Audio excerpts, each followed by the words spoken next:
Y'all, it is time for our weekly Q&A based on our Jesus on every page readings. Hope you have got a good week so far. It's been busy over here, but looking forward to getting started on this. So first question that came in was, can you explain what's going on at the end of Joshua 22?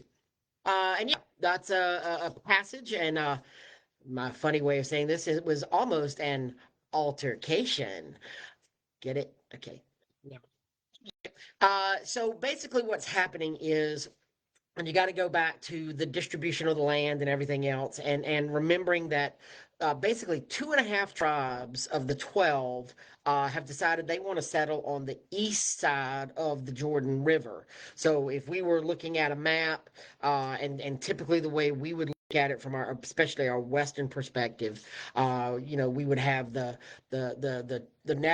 Sea of Nazarene up Sea of Galilee, excuse me, up at the top. The Jordan River comes down and it flows into the Dead Sea. Well, to the east of that, which is what we would now know as Jordan, that's where these two and a half tribes settle. And then the rest of the tribes settle on the western side of so basically between the Jordan River and the Mediterranean Sea. So basically what happens is are settling the land. And again, that's the whole story of Joshua, is the conquest and then the settling of the land. Um, the two and a half tribes on the east side of the Jordan River build this ginormous altar. Um, Without, like, permission, they're, they're not, they haven't been told, yes, you can do this, no, you can't. They've just done it. And so the other tribes hear about this and get really, really offended at this, because, I mean, so much so that they're ready to go to war. Like, they're prepared. They've heard y'all have built this altar. We know that building an altar, other than what's at the tabernacle, and temple's not built at this point, you should not be building any other altars. And they're mad. They're furious. They're ready to go to war over it. Thankfully, we're not told why exactly, but they do send some representative. The nine and a half send some representatives out to find out from the two and a half what's going on. Why did you build this altar? And so basically they're in their mind is the prohibition against building altars that Moses spoke about in, like, Deuteronomy 12. And again, it kind of looks to the nine and a half like these other two and a half are setting up an illegal altar for sacrifice. um the two and a half, now, by the way, the the representatives could have handled themselves a whole lot better. They just came in, and if you read that, it's a little inflammatory. I mean, they just kind of come out guns blazing in their confronting of the two and a half. That could have been done a little bit better, but that's my opinion. And then, but they've asked the question, and then the two and a half have the chance to respond and say, no, no, no, no, no, no. We didn't build this altar to be a place for sacrifices. Rather, it's a place as a sign, as a reminder for you nine and a half, that we're still part of you, even though we're on the other we're on the other side of the Jordan. We're still part of you. We still got to come over and do all of our sacrifices and everything else. And we thought maybe down the line you're going to have kids or grandkids who aren't going to like us or forget about us, and you're going to forbid us from coming over and making sacrifices. So we built this. So basically, it's just a big old misunderstanding. And so there was just a lot of fear on both sides there. Thankfully, they did at least talk about it, figure it out, and that kind of good thing. But this is a good life lesson for us. One of the chief things that we can learn from this passage is we need to communicate better.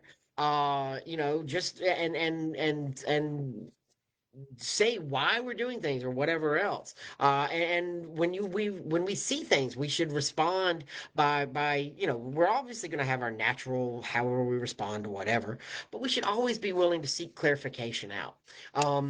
This is really, really personal to me. I had a bad event happen to me in the early 2000s. This is when MySpace was still the thing, and one of my friends had written something, and I responded online without thinking. It was just one of these these visceral things, and it ended up hurting our relationship because once the person explained what was really going on, I mean, and even though I went back and I apologized and I wrote them apart, I mean, but there was um, still a lot of hurt feelings for a while.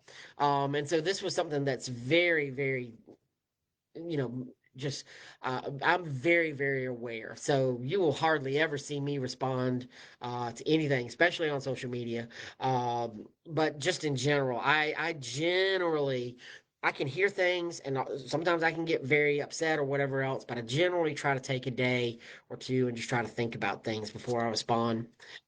Some other life lessons, though, is that, we need to think the best of others until we're given a reason not to. I mean, think about this. So the two and a half build this altar because they're in this mindset of, we're just not going to be able to do this. And we're going to have these other nine and a half. They're going to forget about us.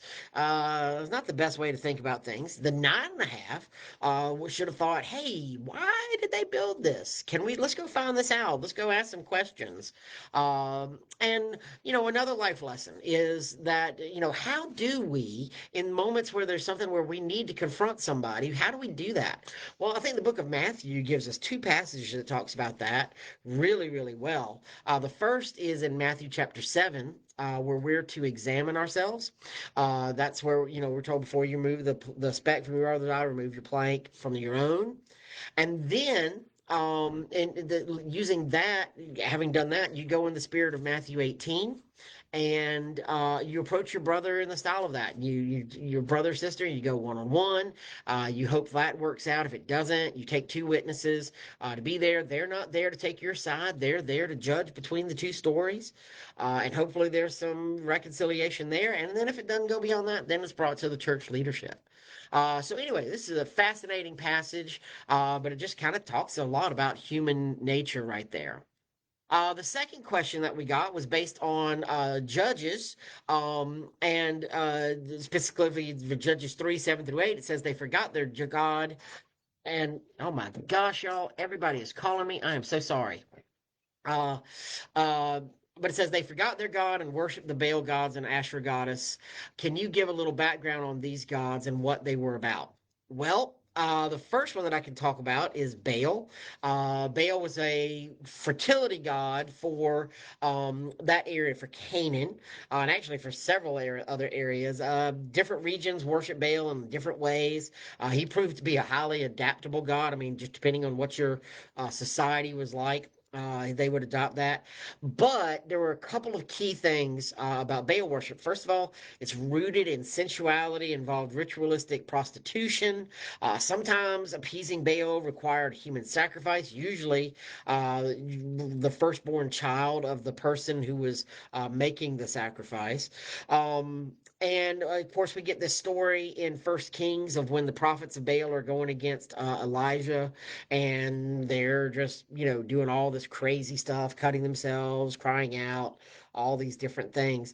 So Baal worship took a lot of different forms. But, one of the things that we see in all of the history of Israel, especially as we get into Judges and we're going to get into Kings and everything else in here in the next little bit, we see that usually when the nation of Israel goes wrong, they usually go wrong and quickly go wrong into the areas of sensuality and sexuality and all those kinds of things. I don't think we're not, I don't think, we've improved on that. We as a society, when things tend to go haywire, a lot of it leads to, ideas on sexuality and sensuality. Maybe not ritualistic prostitution, but we have all kinds of things sexually that go on, sexual sin, and that's certainly there. Asherah. That's just another goddess. It's actually the female deity worshipped in Syria and Phoenicia and Canaan. Kind of the cohort of Baal was the moon goddess and the goddess fertility. And of course, Baal was also a sun god. So there's a bunch of that kind of going on. And again, Same basic thing. Worship of Asherah was noted for sensuality and involved ritual prostitution. Priests and priestesses of Asherah also practiced divination and fortune telling. So just all the things that the Bible kind of speaks against of not doing, that was there. But again, why did Israel fall into this? Because they began to lose perspective on who God is and what He's done and what He's was written in His Word and everything else. And the more you stray, and it didn't happen fast. It wasn't like they were just in church one day and they were worshiping and everything was great, and then Monday came and they were off down to the strip in various whatever town you're in. No, it did. It was a gradual progression, and in fact, when we read about the judges and we see, this progression, this over and over constant, hey, things are good, and then we slide back and we're bad, and then there's oppression. This is not like happening over a 2 week period. This is happening over a number of years in each of these stories that we're going to be in the book of Judges. So just keep that in mind. Final question today is why switch from prophets to judges? Were their roles different? And then later, why we are back to prophets? So basically, the biggest difference between a prophet and a judge is that a prophet is a spiritual leader. Think of like Samuel or Moses or Isaiah, while a judge was more of a military leader. And again, really just concentrated in the time of the Judges, the Book of Judges, that is. None of and I'm thinking off the top of my head, none of the judges that we're going to look at would we really ever consider like the spiritual leader of anything. They were a military leader. And so they came about again, that cycle that I talked about, things are good for Israel, and then they get too good and people forget about who God is and they slide down and they're going into sin, and then God sends another nation to punish them and they begin to get oppressed and they call out for a savior, and God sends a savior, and then we have the circle back. That savior comes and saves them from whatever nation's oppressing them, and things are good, and then the whole cycle starts all over and over again. And so and then so after the time of the judges, of course, we get the first king of Israel, and that's going to be Samuel. Not, excuse me, sorry, wrong. That's going to be Saul, that we're going to talk about in a couple weeks. And that's when the prophets kind of pop back into prominence. We don't really have a whole lot of prophets listed in the book of Judges. So that's all it is. It's just a matter of a prophet was a spiritual leader, a judge was more of a military leader, especially during that time between Joshua as the leader of Israel, and Saul coming up when we get into the book of First Samuel. Anyway, those are the questions for this week. I hope you guys have a fabulous weekend, and just we'll talk to you later. Hope you have a great day. Bye.